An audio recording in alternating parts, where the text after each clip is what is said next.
Greetings and welcome to a Monday edition of the Shotgun Start. It is July 1st. Joseph, how we doing? Wow, you just ambushed me. Brendan, first of the month recording. I don't think I've ever done one of these, so I'm excited. Ambushed you how? I didn't realize it was the first of the month. Wasn't even on my radar. July 1st, we're flipping the calendar. I got a note today from Steve Otabre. Might be a mathematician of some sort, or just normal, has a functioning brain. Brendan, there's an 85% chance, or 6 out of 7, that you're quote-unquote recording on the 1st, because you can take credit for either recording on the 1st or airing the episode on the 1st, making the only time an episode won't be associated with the 1st is when the 1st falls on a Saturday. Hope this helps with probability math inevitably enters the episode again. All right, I take credit only for the announcement at the top. It's not recording on the 1st. If we were recording on July 1st and I said it's July 2nd, I don't take credit. Andy is the one that's sort of principleless and just sort of bounces around and flip-flops and just includes everything as a first of the month. But this is a true, in my estimation, first of the month show. And we flipped to July. Andy has gone back to the heartland.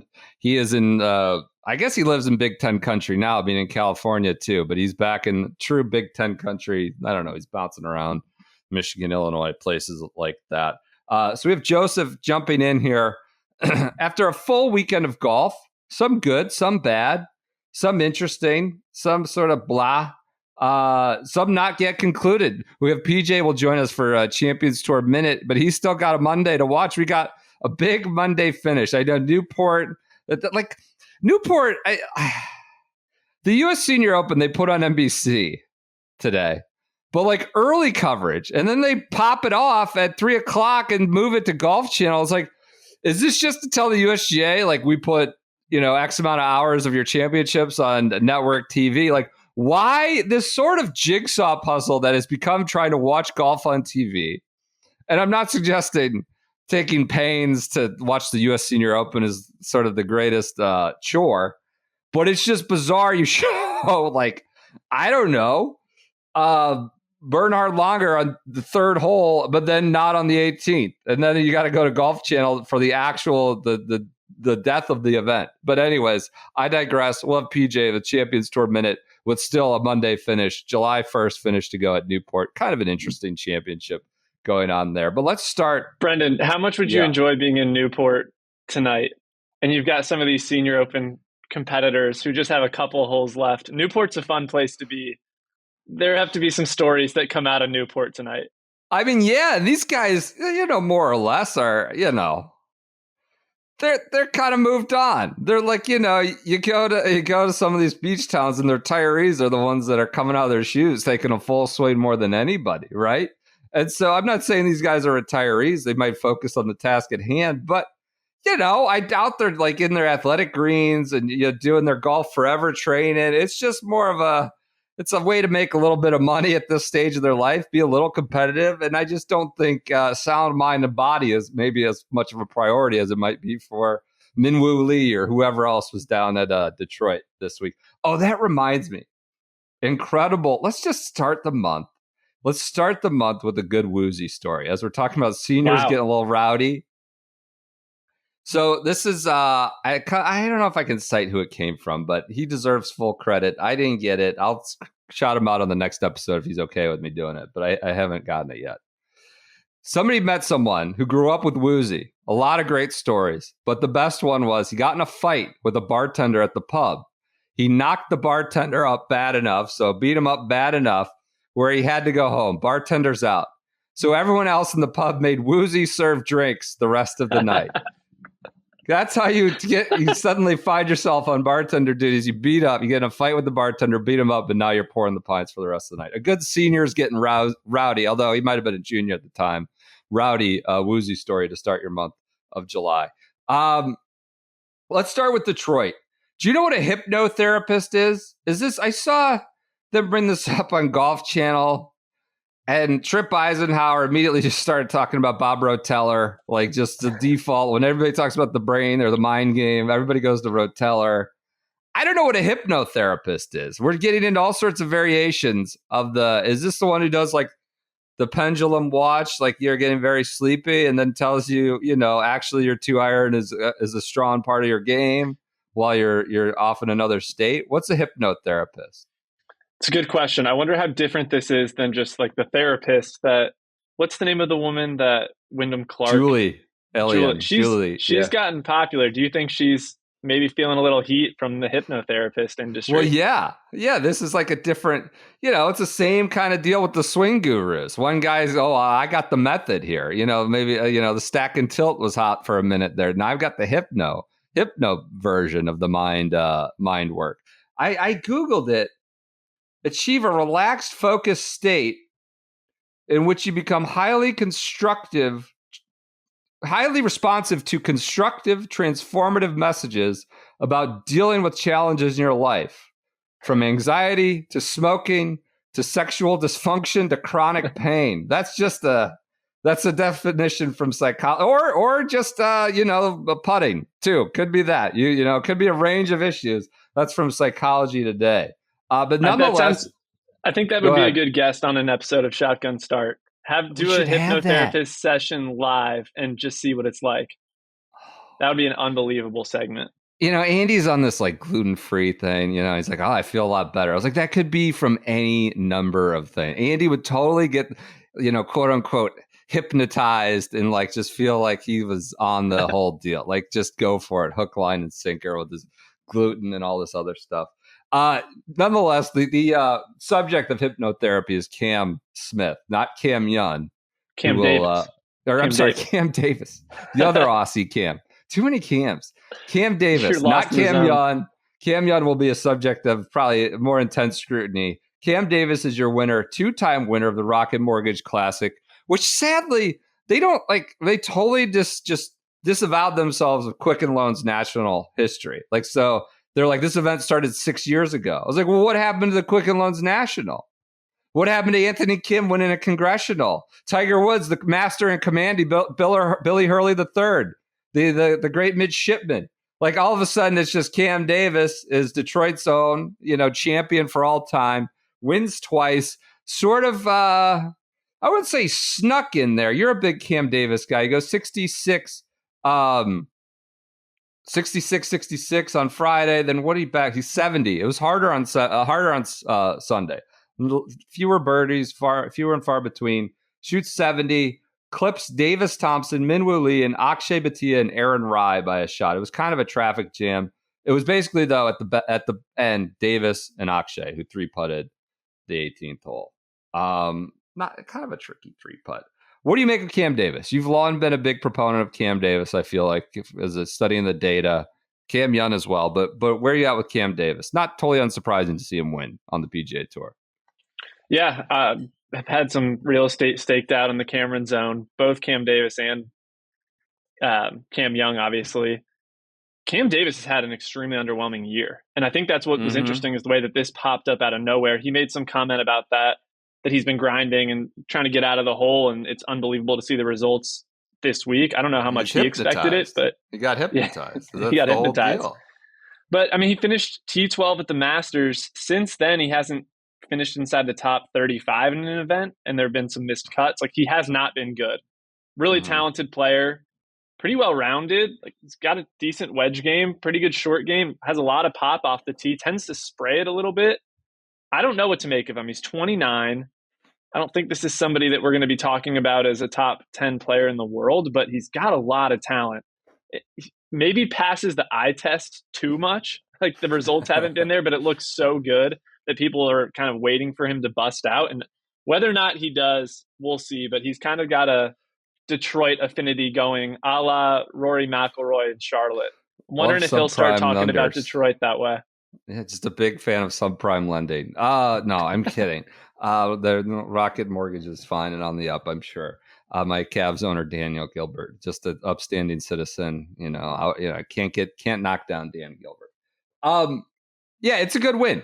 It's a good win.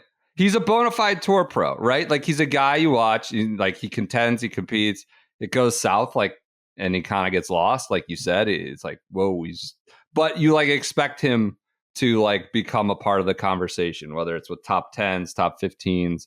You know, he's probably like a signature event kind of caliber player, right? The I don't know. He's better than like 60th in the FedEx Cup, right? He's a better player than that, but he's a signature event kind of pro, is how I'd characterize him.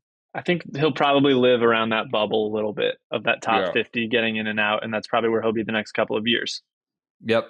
What'd you make of the Rocket Mortgage overall? Detroit Golf Club, the leaderboard, just the, this is a sleepy stretch when we're just kind of between opens, between majors. It's like it's the guys grinding for points, right? The guys who need points at the end of the season. What'd you make of the Rocket Mortgage? I think it's kind of cool. The more that these events are stratified, PGA Tour, PGA B, you get some of the cool stories like Luke Clanton playing in this and playing well. That's a cool story. Saw some Nick Dunlap. Obviously, he's already an established tour player since he won the Amex, but you're going to get a lot of these young players. Hopefully, some elite collegiate players make their ways into these fields, but I think it's a little bit of a taste of what's going to be upcoming on the tour in the next couple of years. And maybe that's what we're going to start getting accustomed to with these events representing. So the guys who are playing Korn Ferry Tour events to stay sharp because they can't get into the signature events, like that's going to be the identity of the Rocket Mortgage as long as it's in this slot, and probably similarly with the John Deere Classic. So it was exciting. It's interesting to see, like, why is Akshay there? What is his main interest in being there? Like, we'll see what kind of fields these get in subsequent years. Why did Cam Young play? But I mean, some of them do just need points, and some of them are trying to stay sharp. Someone needs a win. Some of them need a win. Yeah. Like, this is where Finau kind of just like cleaned up with this kind of thing. Just like, in the case of Cam Young, I was wondering if that's the sort of just get off the schneid kind of attempt. Well, maybe. What'd you make of it? I thought it was great. Great's too strong a word. A model, a blueprint for the PGA B or PGB tour. A mix of the young elite college players, which they took all their sponsors exemptions and loaded up on them. A mix of like pretty much, I think every Korn Ferry Tour grad got in there, which has been a rare case this year, that they just haven't had a chance for points. Q school guys got in. Tim Wilkinson got in. Yeah. Oh, I got intel into Wilkinson. I got a kind of a more clarifying explanation. Tim Wilkinson. It's a major medical. Yeah, but he was listed under previous year's KFT points list. So previous year is just a loose term. Prior year. Tim Wilkinson got his card from KFT in 2019. He played all of 2020 on the PGA Tour. Since that was the COVID year, he was due all of 2021 too. So he gets another year based on his 1 year up being COVID. He got injured and hasn't played since that year. So he is due a number of starts to try and make a certain amount of points. How many? Who the hell can say? So that's another part of the nebulous calculation. To remain eligible on the PGA Tour. So this is going back. He got his card out of KFT on 2019. Gets into the big tour in the disrupted season of 2020. Gets hurt. And now it's June of 2024. I just don't think this is how sports necessarily work. Anyways, I don't want to get too distracted. Do you have any reaction to that? It's ridiculous, not really, right? Okay. It's kind of like college athletes now where you find out how they got their sixth year, and it's just like Perry Ellis has been playing at Kansas for 10 years. It honestly feels like that, and I don't know that I have a huge problem with it, but it'd probably be good to get some fresh blood out there. If there's a guy playing quarterback in college for like 7 years, there's a reason. Like, and he's on his fifth school. Like, he's not like super additive to the sport at that point anymore. Like, he's not like good enough to be a pro. Okay, maybe he has a game where he throws like. No offense to Tim Wilkinson, but that's nuts that he's playing off of 2020 sort of disruption stuff. Anyways, that's what I otherwise thought it was like real model. Like, you have international young studs. Minwoo Lee is young. Akshay is young. Cam Davis is like a President's Cup talent, but like we just said, signature like level borderline guy. All the young stars in a major market, just drop it in a major market, drop it at a historical stop like a Colonial or whatever those PGB type places. And then we got the leaderboard like that. We got a real Davis Thompson is like highly regarded younger player, has contended already on the PGA Tour the last 2 seasons. The college guys like made hay. Shipley, T20, 11 under. Clanton, you mentioned 14 under. T10, kind of in contention on the weekend, like a real story. Ben James made the cut. T44, 8 under. The only one who didn't make the cut was the player of the year, the Haskins Award, the freshman's phenom, Jackson Coivin from Auburn. And I got another little bit of intel on him. Let's hear it. Might have had a toasty Argentinian. Maybe played a part in Jackson Coivin. I'm sure he still had to hit the shots. MCing. So we got a little email and a toasty observation from the ground in Detroit. Toasty was playing the second round today with Patrick Fishburne and the amateur Jackson Coivin from Auburn. No one was playing great in the group, so already it's not going great. Toasty was 2 over, way off the cut line after playing the par 3 15th, their 6th hole. Coivin lipped out his par putt, went up to tap in for bogey, so lipped out on the edge. And as he stepped in to hit it, Toasty jams him, says something to him, which we believe he was questioning had his ball moved at address. Again, this is like on the lip tap in deal. Did it move at address? Like out of nowhere, Toasty comes flying in from the rafters. Jackson said he looked stunned, marked his ball, and they called over Fishburne, the third player in the group, but he didn't appear that he agreed with the discussion. It's unclear what the precise conversation was. It ended with calling for a rules official on a tap-in, lip-out, tap-in. While waiting, Toasty and Fishburne finished the hole and walked to the 16th tee box. Coivin's left on the green, waiting for a rules official who finally arrived after a lengthy wait. After a short discussion, he taps in as he planned to and scored with the bogey score. Walked to the 16th tee, visibly frustrated and bothered, and not happy with Toasty. Appeared Toasty had been pretty annoyed with his game and everything and took it out on Coivin. This was it. This was where he'd just been Friday, had a day and a half with him, and apparently on a lip out, he comes in flying, putting him in the rules situation, just creating this rules situation. They did not walk down 16 together. Absolutely not. And they sent a bunch of photos in together. So I don't know. I mean, this is why Coivin misses the cut. But we know college players, there's not really a clock in college. And we know Toasty's patience runs thin for waiting. I don't know if this was the case, but kind of a shitty move. Guy's like 18. I don't know. They should play fast. Like trying to create a rules situation on the ball moving on a clear bogey tap in. I don't know. Brent, I love Toasty. Have you walked with Toasty? At any point? I'm not. I don't think I have. No. You did at Texas, right?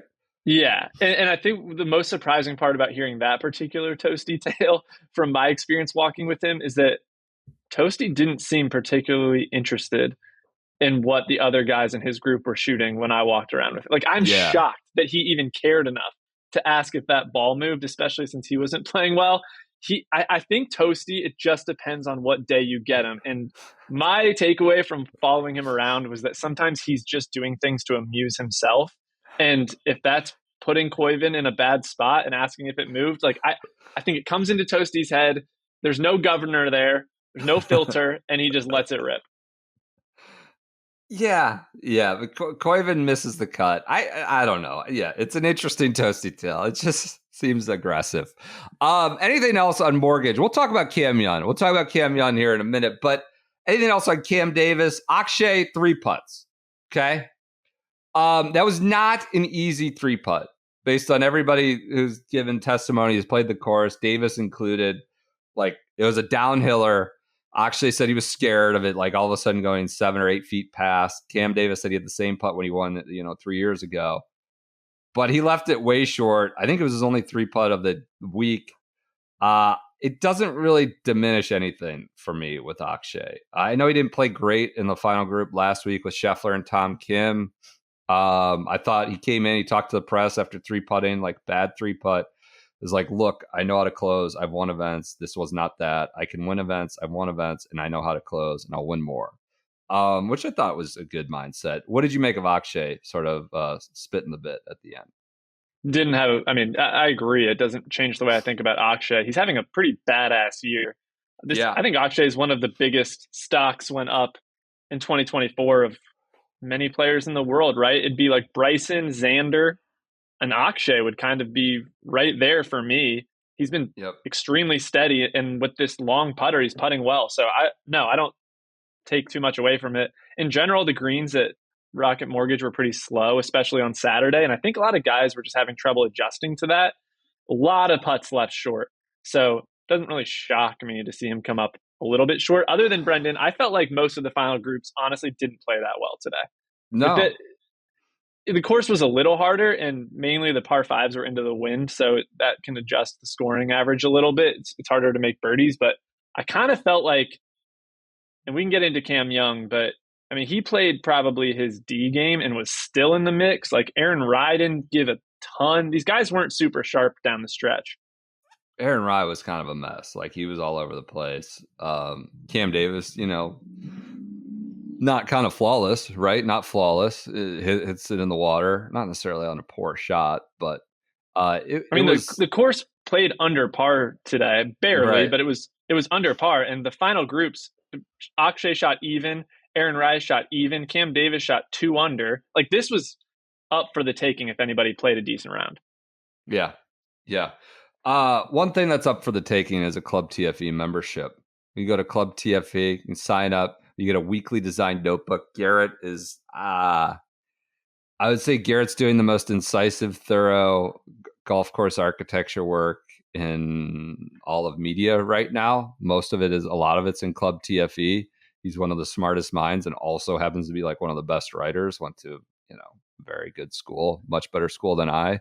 Smart guy. He's killing it. You are a smart tour guide analyst. Data, you crunch the numbers, the tour events, the tour venues. We have tour guide and Club TFE on Tuesdays. We have design notebook, which is weekly on Mondays. It's robust. It's a big notebook with a lot of like odds and ends, a lead piece, odds and ends on, who's building what course, who might be trying to build what this course, architecture for that, an architect for this or that job, and what we've heard. And then you get a weekly course profile with, the best in class photography, in my opinion. I'm biased. Incredible photography, incredible writing, illustrations from Cameron Hurtis. Like it's a lot of content weekly. That's every week. So we get monthly hangouts. You get discounts in the shop. It's $120 for the year.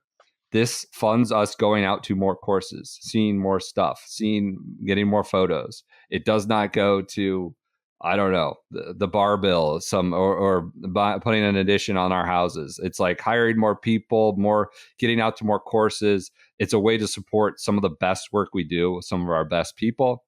You can sign up for Club TFE on the Fried Egg website. It's a big way to support the work we do. And quite honestly, like as someone who's been in content for a long time, it's an insane amount of value that you get for your what comes to $10 a month. You didn't mention this. I love the comment section. Like that's one of my favorite parts about it too. Some good comments. Yeah, and we're investing into the technology too. Like your membership money is like we are working on making the comments better, investing it and just trying to get the functionality better. Actively trying to do that. So sign up for Club TFE. It's a great way to support us, support our work. All right, moving on, and we're bringing more shotgun start elements to that. Andy and I did a hangout last month where we just kind of unloaded some of the unsubstantiated rumor clips, some chatter about the USGA, US Open stuff. We're doing more shotgun start elements if you listen to this podcast over on Club TFE as well. All right, Cam Young, your boy, you are his number one fan, ardent supporter. Might as well be carrying the bag for him. LaMagna, this Cam Young, just always a bridesmaid deal. I saw, I think it was Golf Digest. Golf Digest had a headline like completely sort of exonerating Cam Young and having any agency in this terrible, terrible gag and just kicking away. Cam Young's pursuit of a first PGA Tour win derailed by a snapped driver. I don't think the driver did the derailing. I think he was okay. He's hitting 3 woods in 2 onto par 5s. I think it was a little more than a broken driver that derailed this thing. I like Cam Young. He's obviously a stud. But I'm just trying to put you in the hot seat to defend him. This was ugly. He was bad, and it was starting to get bad when like it came to winning time. Yeah, I love Cam Young's game. When you say number one fan, I might be his number one fan almost by default. There may not be many Cam Young fans out there. So that is one thing that people seem quick to throw the hate on Cam Young at just not liking his personality in general. He doesn't give you a whole lot, and it He's seems a like dial it's pretty tone, much to use Andy's term. Yeah. Yeah. It's Cam Young is kind of a known quantity at this point. He's really freaking good, and I would put his ball striking up there with basically anybody in the world. I think he's a top 5, top 8 talent. He's been unbelievable at major championships. Pounds it off the tee. He has so many different shots. I think his ability to take spin off of wedges, like the guy has pretty much every shot in the bag. He's had some ugly fourth rounds or closing rounds, back nines when he's had a chance. The Open Championship in 2022 is a little bit of an exception. He kind of made a run at that and finished runner-up at St. Andrews. But, man, Liverpool was bad last year.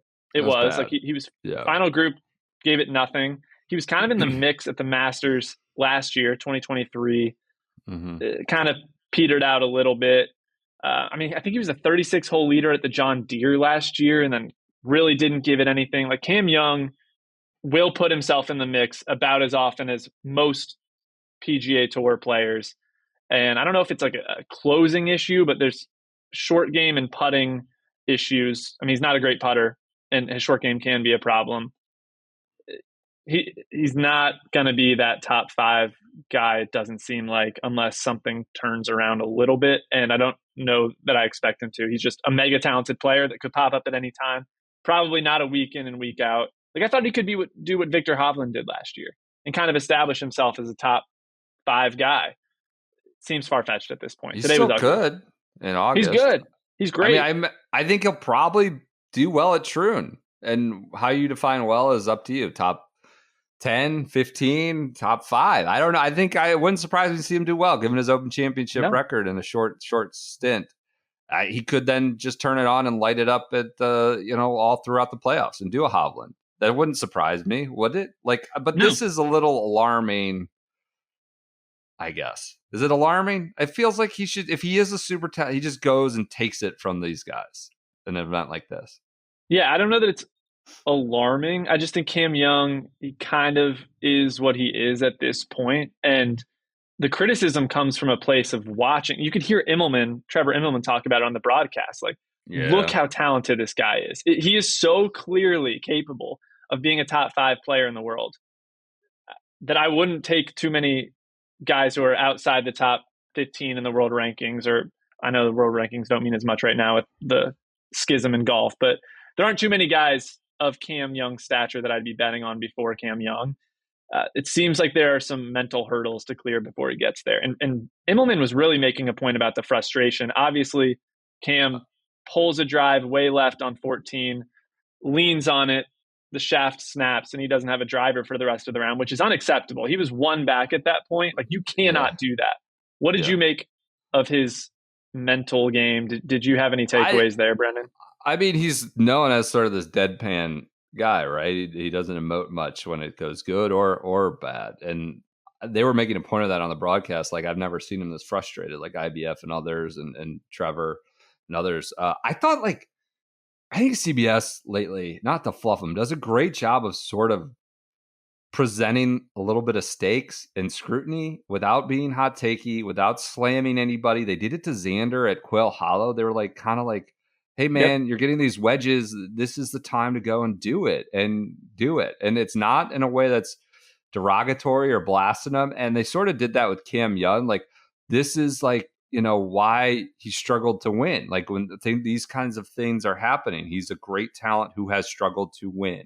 And they're saying it in the moment as he's struggling to get across the line. I think they've sort of handled that in a pretty solid way that I'm not sure we always had with week-to-week tour events, right? You might get in a major where there's less of that relationship with the rights holder and stuff. But I think it's like not burying your head in the sand and not being super hot takey. But he did seem frustrated, right? He did seem sort of angry and moody today. Yeah. So, Brendan, let's say Troon going into the final round, Cam Young is one back of a good player, maybe not Scheffler, but let's say he's one back of a Xander or somebody like that. Are you of the opinion that Cam Young will probably fold in that round? Because that's always the question, right? When we see I somebody don't who has know. trouble closing, like, is that what you should expect going forward, or is it just a story until it isn't? Like, where do you land on that for Cam Young? I hate to like say the hypothetical that I don't have confidence in him or like, yeah, I expect him to fold. Like, yeah, I mean, if you're asking me, I'd say more likely than not, I'm not going to take him if I have my choices from A, B, C players. Is that where you are? It's hard for me to decide because yeah, he's so talented, but this tournament was clearly his for the taking. Like this, you can hit driver a lot. You can make a lot of birdies when you're hitting it well off of the tee. You have a lot of these like 80-yard wedges in your hand. He should have slammed the door on this one. I'm not sure that I think he'll fold in future appearances Yeah, like this, but yeah. this was one he should have had, clearly. Do you think Akshay, this is a big, everybody loves the July 1st President's Cup chat. Do you think Akshay should be on the President's Cup? That's the one thing I was looking at today. I was like, you've got Cam Young there. He's not high in the standings, but I suspect he will be or could be by the time they need. Like, I just feel like the President's Cup is sort of the laboratory for the Ryder Cup, right? This is not to diminish that event necessarily, but I don't know. We saw a little bit with Max Homa. He kind of like they blood him at Quail Hollow, gets his pops there, does pretty well. Then he's like probably the best player in Rome. Sometimes it's a failure. I think President's Cup's worth like using two. And I'm not saying six guys should be like just way down. Everybody's 23 and under, but like 2 to 3 spots give to like an Akshay, somebody who's clearly contending, was a top 20 at Pinehurst. I think he was T16. Has won multiple events of the PGA Tour, nearly won today. I don't know. He could do it on points alone, but he's 13th now. Cam Young's 18th. It's kind of an interesting discussion as we figure out what the President's Cup is for. That's where I'd experiment a little bit. And if it blows up, okay, you lost one in Montreal. I'd rather that like figure out what you have for Bethpage or whatever it is. But maybe I'm wrong. If it started tomorrow, I would put Akshay on the team. But Brendan, look, these are the unintended consequences of having a point system that is based on FedEx Cup points. Yeah. When you look at these standings, Chris Kirk is ranked 10th in the FedEx Cup standings, right? I mean, that is largely a function of winning the Century at the beginning of the year. Like this point system that they have employed, probably not the way you'd want to do it when like Akshay's getting very little credit for some of FedEx Cup points is its whole own conversation, so not to derail it, right? But a win at the San Antonio event means almost nothing compared to what Chris Kirk gets credit for. So, I mean, that's a big part of why he's ahead in the standings. 35 guys, right. Like, I'm not sure I'd be, obviously they're going to be automatic qualifiers, but I don't think where people stack up in the points should influence decisions too much here. I'd abandon outside of the top qualifiers. It's kind of nuts because you have the same deal going on as last year. Like Thomas is outside, Spieth is way down. 24. He's between Lucas Glover and Adam Schenk. Adam Schenk is nipping at his heels. Who we had a Schenk lineup a couple of years ago where can you pick Adam Schenk out of a lineup, and most people failed. They picked a different golfer. I don't know. Cam Young is outside. I wouldn't be opposed to Cam Young getting a spot because he feels like someone who's probably going to play his way into Ryder Cups down the line. I don't know if this is the time he should get one, but you're going to have people like Sahith. I don't know. We don't need to get into a full President's Cup roster discussion, but watching today, I was like, Akshay feels like a guy that probably should be on the team. Also, not to plant this particular seed, and this should not influence captain's decisions, but the way Akshay has spoken a little bit, I think of all the potential young talents who might be interested in changing tours, he's a little bit at the forefront of my mind, and I think a snub would probably influence that a little bit. He's referenced the role models his main role models being John Rahm and Phil Mickelson. And he said those in like PGA Tour press conferences. When he was about to win in San Antonio, he more or less said PGA Tour wins don't mean anything to him. He's focused on major championships. That was a crazy badass quote. I'm not saying that you should pick a guy because you're trying to keep him on your tour. You really shouldn't. Like, I don't believe in that. But I wouldn't be surprised if he didn't take a snub too kindly. Yeah, interesting. Maybe, yeah, get him out there. I think that does it for Detroit. You have anything else? One other thing. Did you hear Ian Baker Finch's quote about golf course architecture? Wanted to get your take on this. I didn't hear it, but I saw your tweet. Can you throw it out there for us?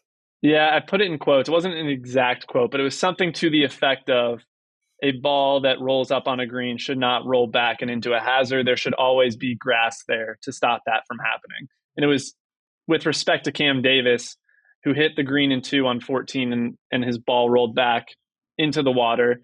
Not dissimilar from Rory McIlroy's shot at Pinehurst on number 5 that was, up on the green and then rolls off and he makes bogey. And I believe Ian Baker Finch was referencing Jack Nicklaus. I think he said, I was talking to an architect about this recently, and I think he said Jack Nicklaus, who agrees that should never happen. A ball should never roll off a green and back into a hazard. There should always be grass there to stop that from happening. Brendan, your thoughts? I wonder what they would think of Nelly Court at Lancaster at the 12th hole there, where it happened 3 or 4 times in a row. It wouldn't be a fan. I mean, come on. I don't want anything to get gimmicky or goofy, but is the 5th at Pinehurst bad because there's not water? It's okay. I don't love like water hazards necessarily, but God, they've got backboards everywhere. Do we need bumpers on all the hazards too? I think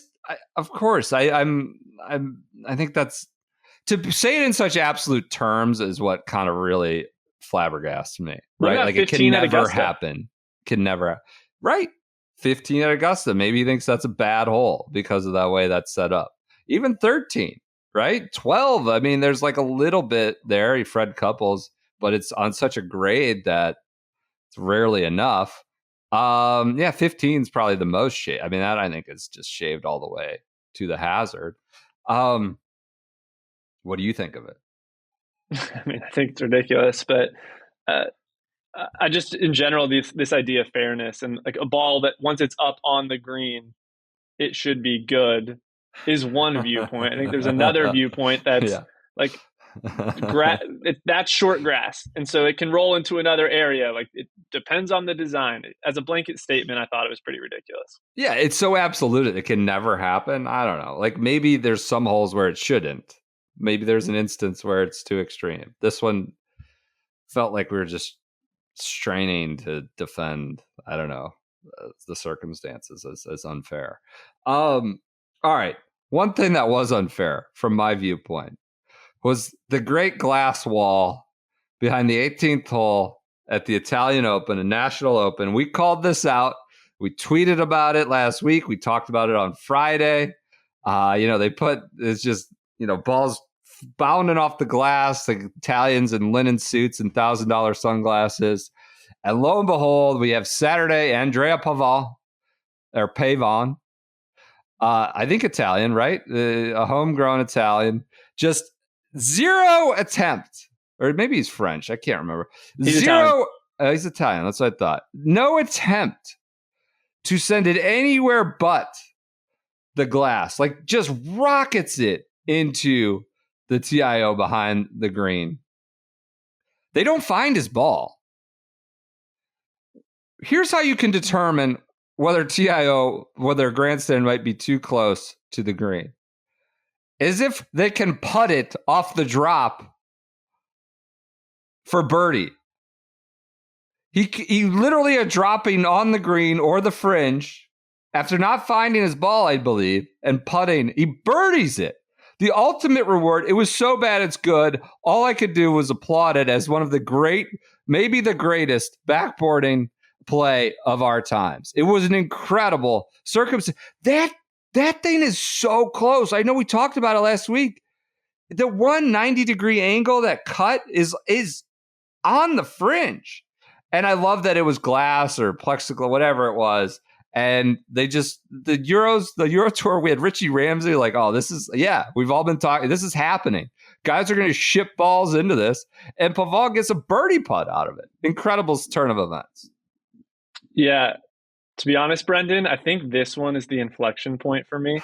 And I'm in. Now I'm in. I think we could be ushering in a new era of golf course architecture where you start building greens with particular slopes and you have TIO right up against it that's actually another option now. If you want to get close to the pin, maybe there's like a water hazard short of the green.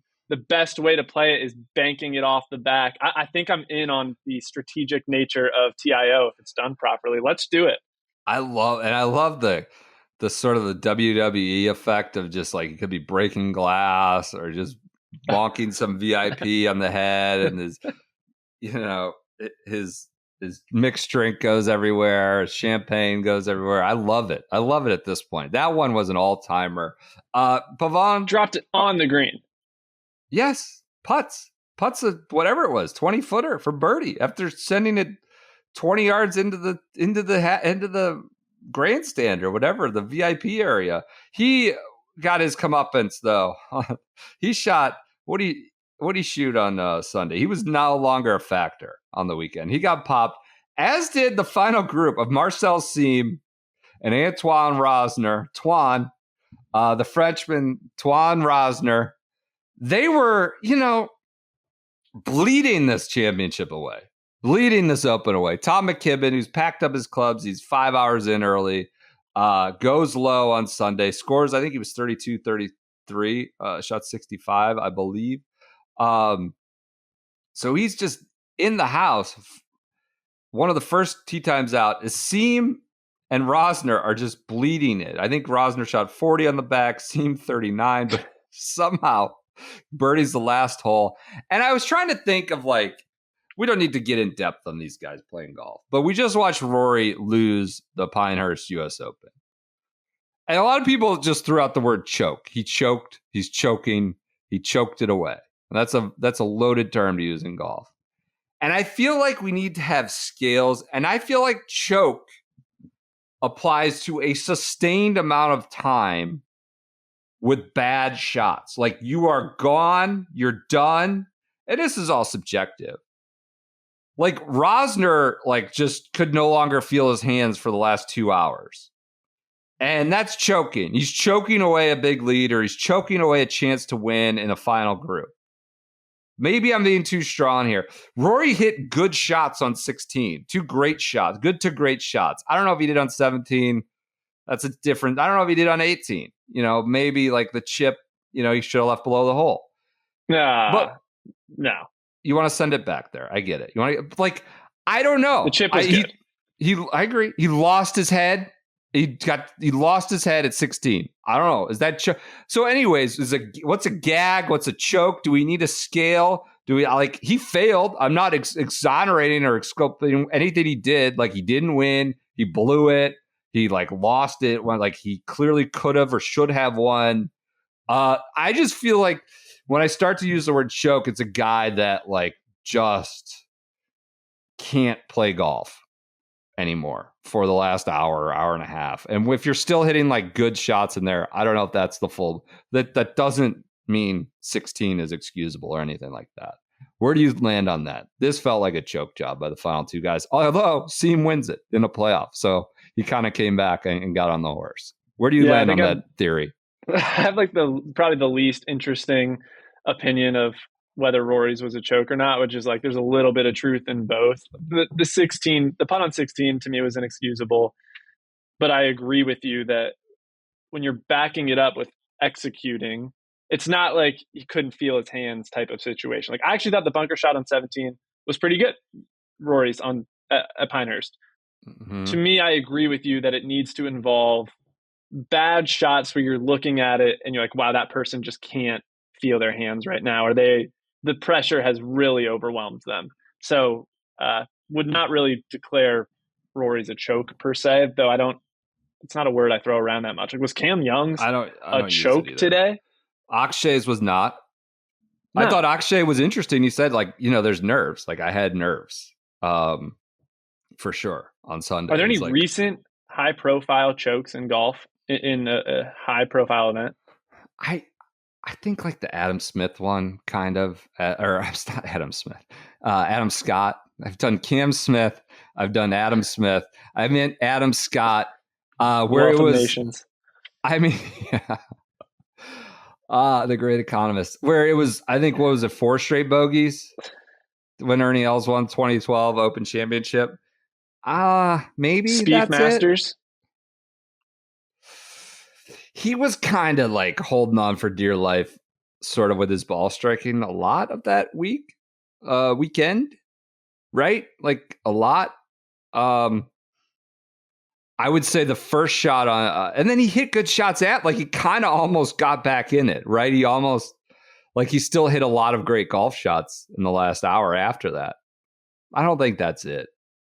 I don't know. Maybe it's just like the threshold for that is higher for me. Whereas, if you're on First Take or somewhere else or on Twitter, you can just throw it out there. For me, though, I think I've come to define it as the guy like simply has to lose his ability to play golf for an hour and a half or something. Watching Rosner and Siem like just throw up all over themselves on an easy golf course where, everybody, like, that's sort of where it crystallized for me. But I could be wrong. Just one opinion.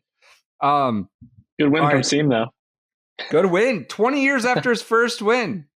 His 4th start after hip surgery. McKibben gets in the Open Championship, I believe. McKibben's been playing good golf. He has been playing pretty solid golf. Sean Crocker also got an Open Championship exemption off his finish there. On the LPGA, we have Ruin and Yin and Ataya Titakul win the two-person event, the Dow Championship. I think this event stinks. I think that these 2-person experiments they've done, they've set them up for failure when they do them at like Zurich Classic, Grant Thornton, silly season. This event where we're between majors and most women are already like figuring out how to go to Europe, go to the UK, do all that stuff, go to Evian. I don't know. This event did nothing for me, but 2 very high profile team won it. So, and then the U.S. Senior Open ongoing. We'll bring PJ in for a second lease on life minute here with what he's seen and heard watching Senior Tour golf. Maybe the pinnacle of Senior Tour golf. The pinnacle, I would say. U.S. Senior Open.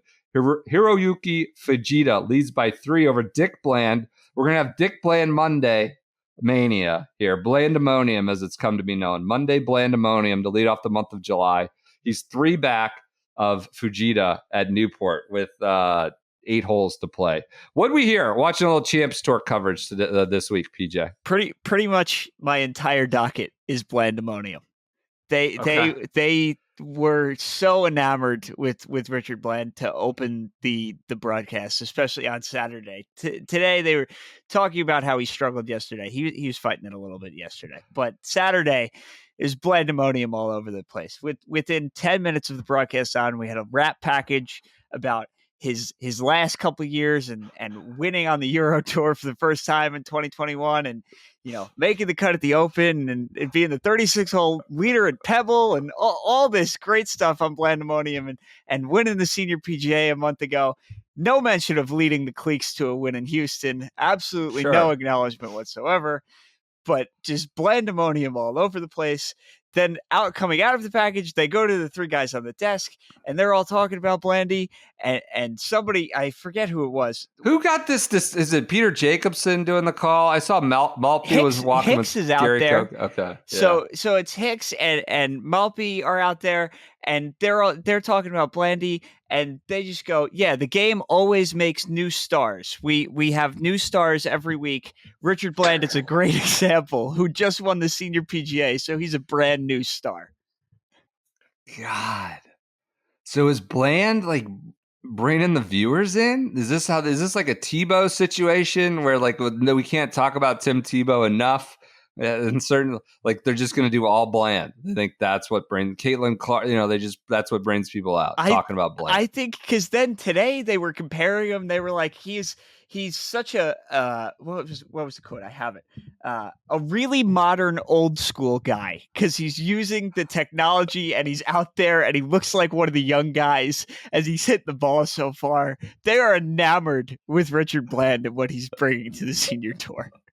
Sort of an oxymoron there, a modern old school guy. Yeah, exactly. Sort of seems self-contradictory. So we, so there was plenty of that. We got plenty of Newport history on the broadcast. They're talking about how JFK was playing golf there 70 days before he got assassinated. And oh, nice little uplifting nugget. That was crazy. It was never before seen footage. They were like, this was 70 days before the world changed on November 22nd, 1963.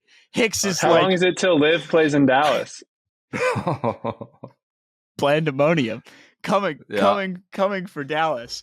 So it was and then my favorite part honestly was they did a legendary champions package on Saturday afternoon of Patty Harrington that I guess they filmed shortly after he had won last year's US Senior Open.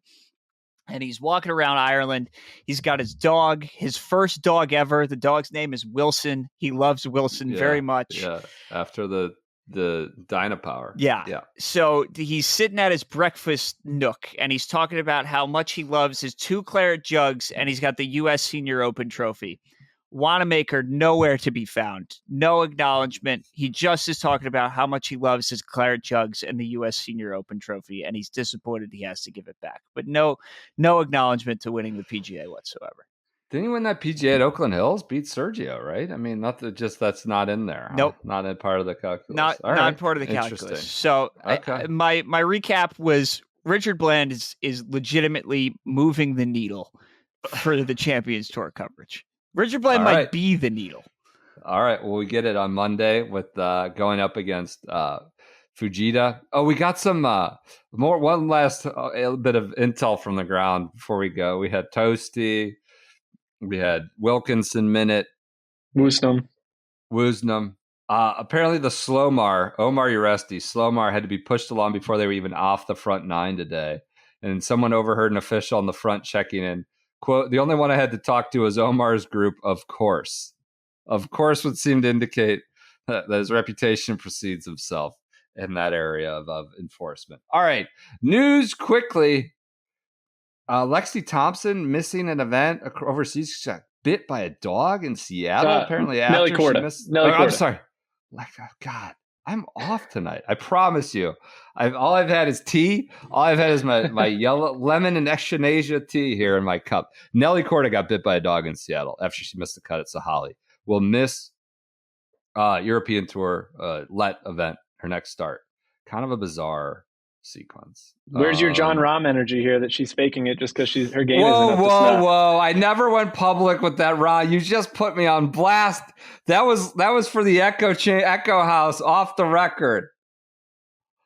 God, LaMagna.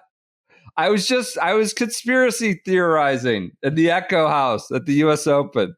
I never said he was faking anything. But it did cross my mind about Nelly. She shoots 81. What are we talking about? The dog bit her and the dog ate my homework? I hope she's good. I hope she's fine. I hope she heals up. I'm sure she'll be back playing, hopefully, the Women's Open, the Evian, other majors that are left this year. That's a crazy, crazy story. And then one last bit of news. Chambers Bay. I know you were on this beat, Joseph. Chambers Bay, local news. I'm a big fan of local news article that they're talking to Liv or may have to entertain and hosting a Liv event with no USGA, US Open on the horizon. They, of course, had the Women's AM, I believe, 2 years ago, another USGA championship, but nothing concrete. And we know US Opens are booked for the next 50 years. And it doesn't seem like they have anything else USGA lined up. So I think that would be kind of a real failure by the USGA.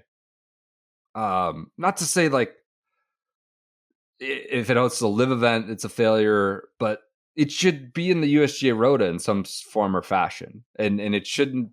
They shouldn't be like, whether it's this isn't an anti-live thing. It could be anything. Like, they shouldn't be like KFT. They shouldn't be bouncing around looking for events. It should be part of the USGA championship rotation. Anything else on that? This details. There are some amusing quotes, but anything else on that news story out of Tacoma? I mean, I think when we talk about what we want in a venue, Chambers Bay checks a lot of those boxes. Like, it's going to be reliably windy. It's publicly accessible. It's a different style of golf. It's on prime time. I would absolutely love to watch an elite professional golf tournament at Chambers Bay. So whether that's a US Open, that would be great. If there was a high profile live event and John Rahm's battling Cam Smith, like, that piques my interest. That's a great golf course. So I agree with you. You alluded to the amusing quotes. There was one that I thought was funny, would be fun to read. Brendan, did you see that? Read it aloud. From Don Anderson, the executive counsel to a Pierce County executive. His quote: "Live has its own issues, though. Golf politics, world politics wise, you have to be careful there. They throw a great party, though." And that quote really scratched an itch. You know, on one hand, there's some things you have to worry about, human rights abuses and politics. On the other hand, open bar. They throw a great party, though. I like that. However, they throw a great party, though. So yeah, Chambers Bay maybe up for. That part of the country should get high men's professional golf, and I don't count the Boeing Classic on the Champions Tour among that. Do you think there's a Mike Davis thing here? Like, Mike Davis was a big advocate for getting just washing our hands Chambers of anything Mike Davis kind of thing. Is that what you're saying? Or just that he's no longer there to advocate for it as a venue. And it says in the piece that the relationship has felt increasingly one-sided. So the USGA seemingly not being as interested in there being an event there. Yeah. I mean, they're taking the U.S. Women's Open to Erin Hills, right? There was sort of like that. There was just like a lot of backlash to those two being not back-to-back, but within 3 years of each other. Right? Like, people got too worked up about that. Just, what is this public unknown course? And it was probably an admirable aim, just needed more spacing, quite honestly. And Chambers, I don't know, checks a lot of boxes, as you said. All right. I think also worth noting, the big issue was the greens. And those have all been replaced. They figured much better shape now. Everyone was outraged about the greens, and that's not as big of an issue anymore. So I don't see a ton of reasons besides player backlash to be avoiding Chambers Bay. Take a USAM there again, Take the USAM there to start. Do something. I don't know. Feels like a spot that should have a high level event. Maybe it'll be a live. All right. I think that does it for this Monday episode. Joseph, thanks so much for jumping on in a pinch. You will be out at the event tomorrow, the Troy event, Friday golf event at Troy. Are you excited about that? A little Walter Travis on your Monday I'm very morning. excited about it. I was looking, it looks like a smaller field, so I was wondering if there's been any outcries from any fried egg mules. But that's one thing to monitor. If fried egg events at least get big enough to where there becomes a mule class. We're bringing a Cutthroat Corner standard to some of our events. Yeah, we'll check that out. We'll enjoy your Monday. Oh, we have 4th of July merch too.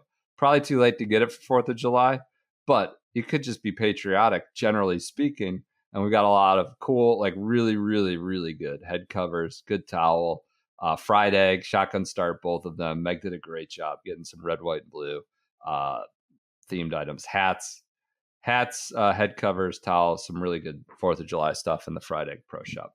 All right, that does it for this Monday episode. We will talk to you all on Wednesday.